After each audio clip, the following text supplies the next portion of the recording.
I am Mariana, and I am 40 years old. I work as a medical assistant. I have been married for 12 years now, and I have a son who is a third grader and a daughter who is a first grader. John, my husband, came to my hospital often to do his sales. Every time John would come to my hospital for his sales, I was the one who handled him. At first, we were on basis of having just small talks, but then, when we found out that we had mutual friends, we got along. After having dinner together several times, we started dating. And after 3 years of dating, we got married. John is very bright, well-spoken, and great at communicating. He even frequently says it himself that working in sales was his calling. To be honest, John was not my type in terms of physical outlooks, but as we talked, I somehow fell in love with him.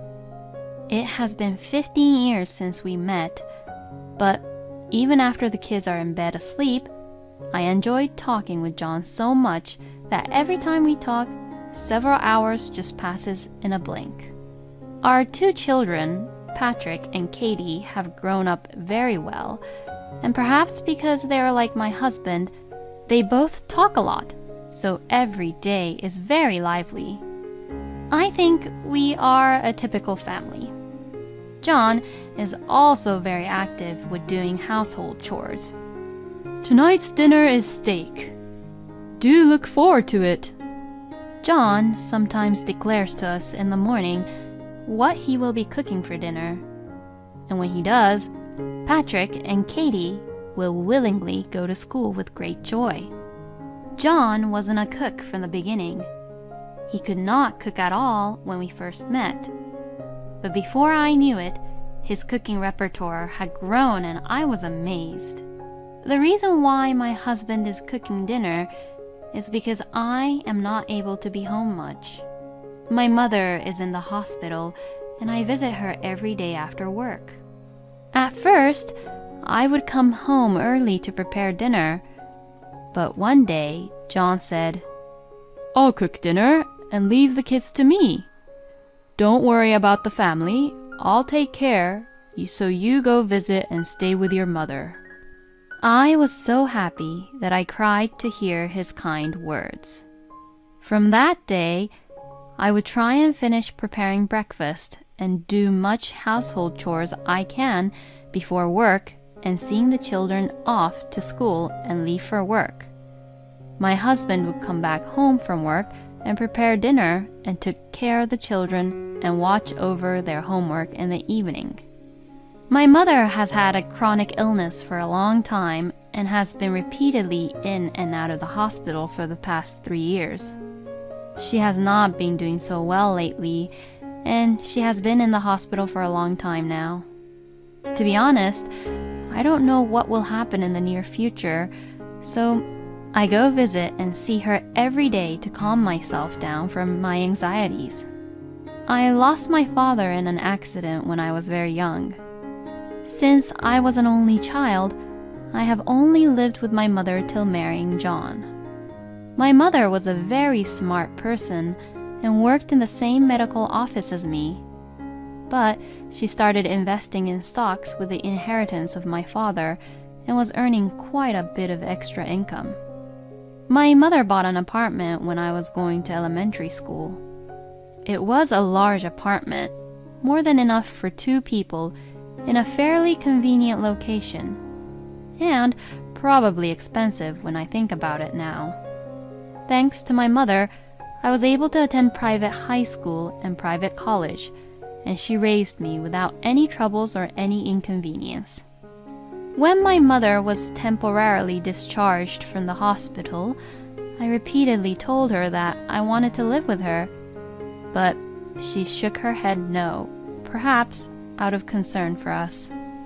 She would say, "It's okay. You worry too much. I was better than you think, Mariana." She would answer me this every time I asked her to stay with us. Fortunately, my mother was able to manage to perform daily activities by herself and did not need any nursing care.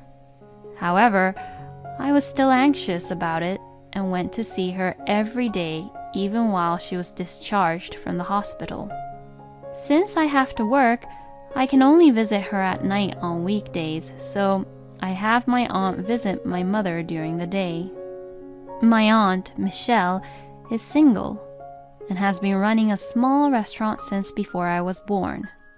Since I was a little girl, I sometimes went to eat dinner with my mother at my Aunt Michelle's restaurant, and when my mother was away at work, Aunt Michelle used to play with me and take care of me. When I was in my rebellious phase, I would fight with my mother, and I would run away to Aunt Michelle's place to calm down. I remember well that when Aunt Michelle and I talked over the food she cooked, I would forget what I was angry about. So, I believe that I was raised by my mother and Aunt Michelle.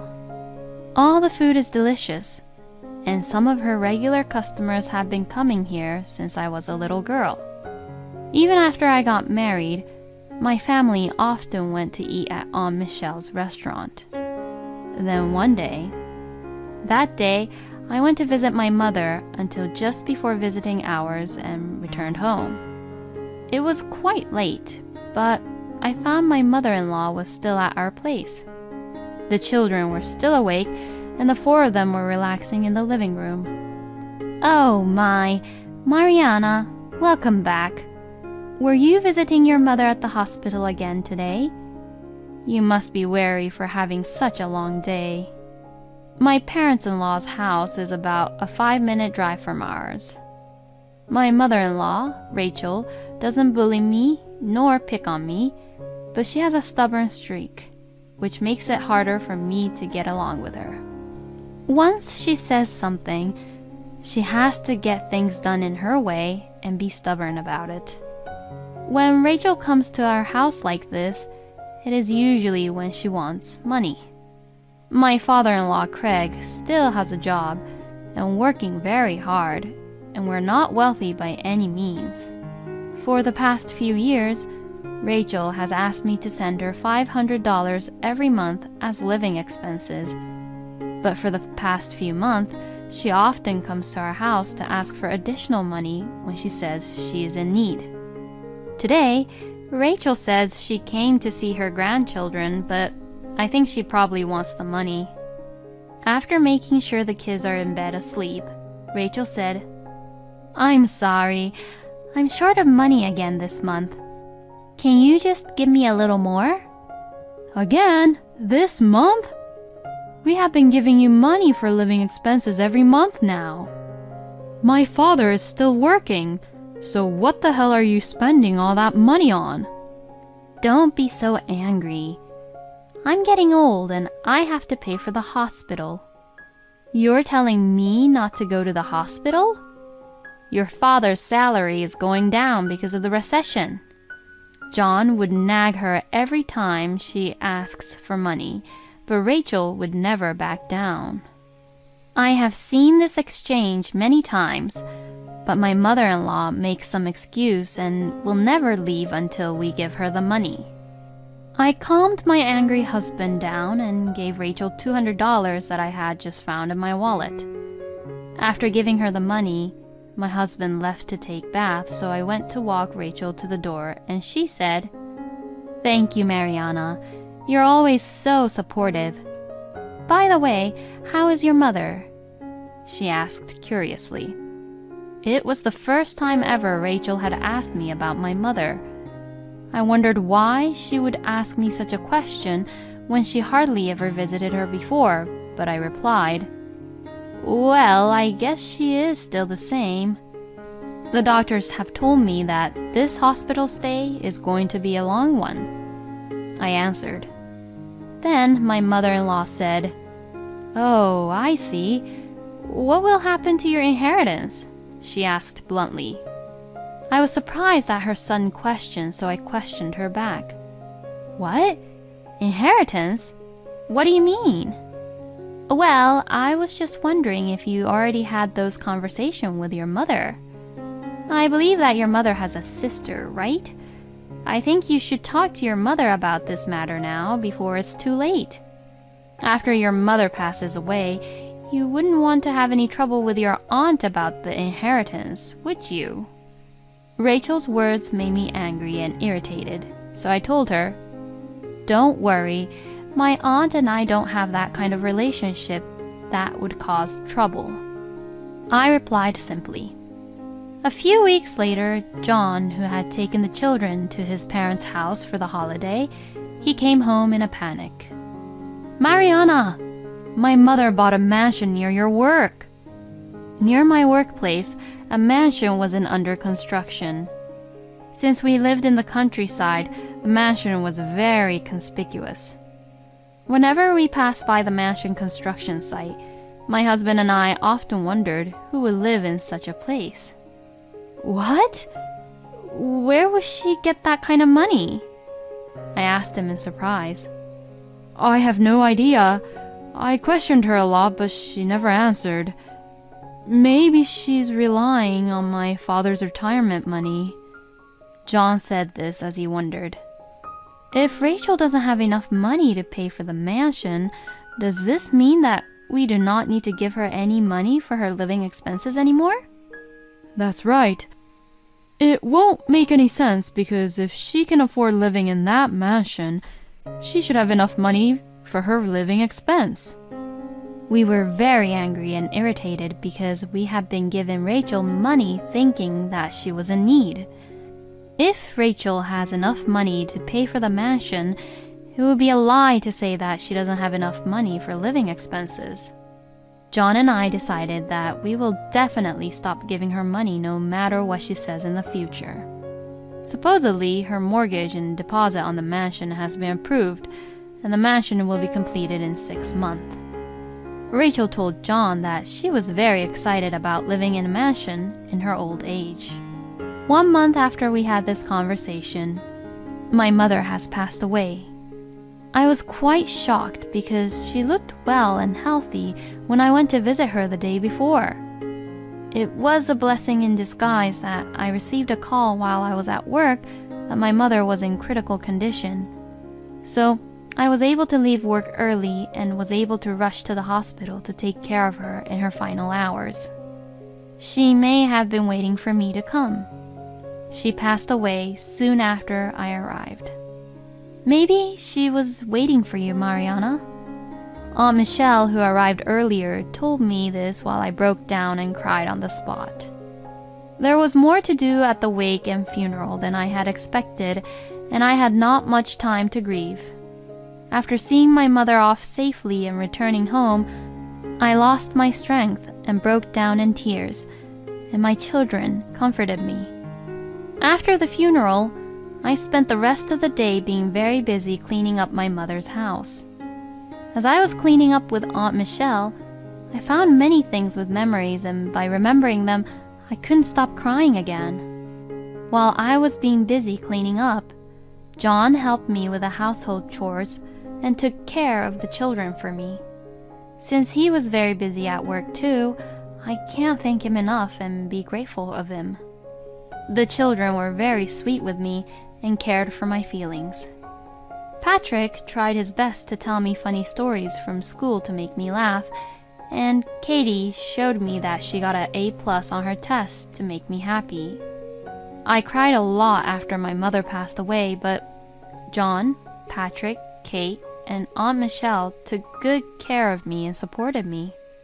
Then, 3 days after the funeral, when I returned home from cleaning up my mother's house, Rachel was at our house again. As soon as she saw me back at home, Rachel abruptly said, "When will you get the deposit? The payment is due soon." "Deposit? Payment? What are you talking about?" I asked her back. "I am talking about your inheritance. You got a lot of money, didn't you?" "Inheritance? I renounced my inheritance." "What? Are you kidding me?" Rachel said this in surprise with a very loud voice, which echoed throughout the house. I found out after my mother passed away that my mother's inheritance was nearly $2 million. My mother had told me that she wanted me and my aunt to split it 50-50. However, my mother often talked about my aunt to me. She would say, "If anything should happen to me, please take care of Michelle. I hope Michelle would renovate her restaurant with my inheritance." "Oh, Mother, don't say anything so ominous." We often had this kind of conversation. Even the day before she passed away, my mother was worried about my aunt's restaurant. "Are there any customers coming to Michelle's restaurant? She said something about the AC breaking again, so I'm worried."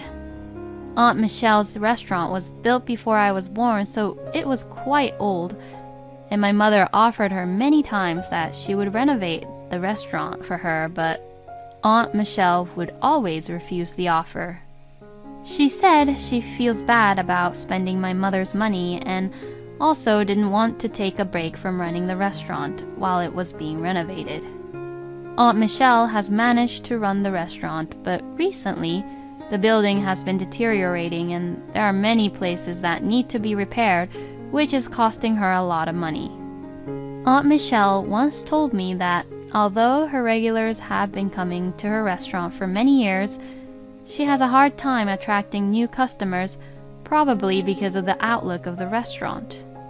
Since I have been a customer of my aunt's restaurant for many, many years, I wanted her to continue to run the restaurant for as long as she can. Aunt Michelle, who has always prioritized work, spent money for the restaurant, even if it means cutting her own living expenses. She lives on the second floor of the restaurant, where she was living quite frugally, to the point that I would worry every time I went to visit her at her place. I believe that the purchase price for the ingredients for her restaurant's menu has gone up, but she hardly raised the price of her menu she served to her customers. I have a husband and we both work. We are not wealthy by any means, but we are not in need for money. Even if I receive a large sum of money, I would have no use for it, so I wanted to renounce my inheritance and ask my aunt to inherit it all. Aunt Michelle initially refused, but when I told her that my mother had been worried about her even the day before she passed away, Aunt Michelle agreed to accept it. I talked to my husband about it, and he agreed with my wishes. John and I had often gone to my aunt's restaurant since we were dating. The food was so good that we often talked about how we wished she had more customers. When I told Rachel how I had renounced my inheritance, she spoke to me angrily. "What? Why would you do such a thing without my consent? How should I pay off for my mansion?" "Your mansion? What are you talking about? I thought you already finished paying it off for the mansion," John asked Rachel. Rachel said vigorously, "There's only a week left until the down payment is due. I've been waiting for your inheritance to come through." I could not forgive Rachel's statement that she had bought the mansion counting on the inheritance from my mother. "What did you just say? Don't you dare mock my mother. Even if we get the inheritance, why should I pay for your mansion?" I think this was the first time I had ever spoken back so strongly to my mother-in-law. I was so angry that I started to cry. "Of course you should pay for my mansion because I am your mother. You wanted her inheritance so much from your mother that you neglected your own family and went to visit her, didn't you?" Rachel retorted. "What a horrible thing to say! I had no intention of that. My mother didn't wish for such thing anyways. Please, just leave." I was only worried about my mother and I never started the conversation of inheritance with my mother ever. Instead, I just wished and wanted my mother to live as long as possible. Coming to us for money is still fine, but my mother's legacy has nothing to do with Rachel. "Hey, Mom, that is just so rude. Mariana didn't even have that kind of idea in her head. What did you do for Mariana's mother? You hardly even went to visit her. I'm very disappointed in you, Mother. Please go home already. We won't be supporting your living expenses at all from now on." As John said in a strong tone, "You say such terrible things to your parents. You both are such horrible children. I'm leaving." After she said this, she left our home. After Rachel left, John said, "I am sorry about my mother. I had no idea of what she was thinking. You don't have to worry about her." He said this as he apologizes. John later told me that because of Rachel's age, she has shortened the term of mortgage and agreed to a higher down payment price. Since from that day, Rachel contacted John every day to somehow lend her money, but he stubbornly refused. Since Rachel's demands were so insistent that John talked to his father Jeff about it, and when he did, Jeff and Rachel came to our house to apologize. Jeff had no idea what was going on. He knew that they were going to buy the mansion, but Jeff thought they were going to pay for it from their savings. Jeff also had no idea that John and I had been giving Rachel money for living expenses, and that Rachel had been coming back to us more than we had already given. I was surprised to hear from Jeff that Rachel told Jeff that she's going to our house because since I am away from home to visit my mother in hospital, Rachel will support us with the household chores, which she never did. Jeff said that he had left the money management to Rachel, and Jeff did not know how much money she had saved, but he was surprised to find that it was not even half of what he thought it was. When Jeff questioned Rachel, she confessed that she made poor choices in investment, which resulted her to lose some money. Jeff deeply apologized to John and I. "Mariana, I apologize for my wife's rude behavior. I believe Rachel did the worst thing she could have done as an adult. We will take care of the money for the mansion, so please forget about it. I will make sure she will pay back the money you both have given her, even though it will be paid little by little over time." "Rachel, you apologize to them too." "I'm sorry. I will pay back." Rachel apologized in a small voice without the vigor she had shown the other day. "I understand. If you apologized, it's all right," I said. Seeing my mother-in-law become smaller and smaller, I felt refreshed. In the end, Rachel didn't have the money for the down payment for the mansion, and she tried to get a new loan, but it was not approved. Since Rachel had already called in to move out of her current house and had no place, Rachel and Jeff decided to move into a smaller apartment with a lower rent. Rachel had been a stay-at-home mom and had never worked, but she started working part-time to pay us back. I took my family to Aunt Michelle's restaurant for dinner. Aunt Michelle told us that there was a piece of land available just around the corner, and she decided to build the new restaurant there. "I will not renovate, but build the new restaurant at the new location so my regulars will be able to eat at my place every day," she said happily. She gave us a taste of the new dishes she plans to serve on the new menu after the relocation. After the relocation, Aunt Michelle will live in the house where my mother used to live. The new restaurant will be completed in a year. We are looking forward to it. Thank you so much. If anything happens to you guys, I will help you. You can count on me. She said this to us with a serious face. Her cooking is always delicious. It is the same taste I have had since I was a child. Katie and Patrick both like it and are very happy. I think my mother is smiling at us from heaven when we are eating and enjoying Aunt Michelle's food together as a family.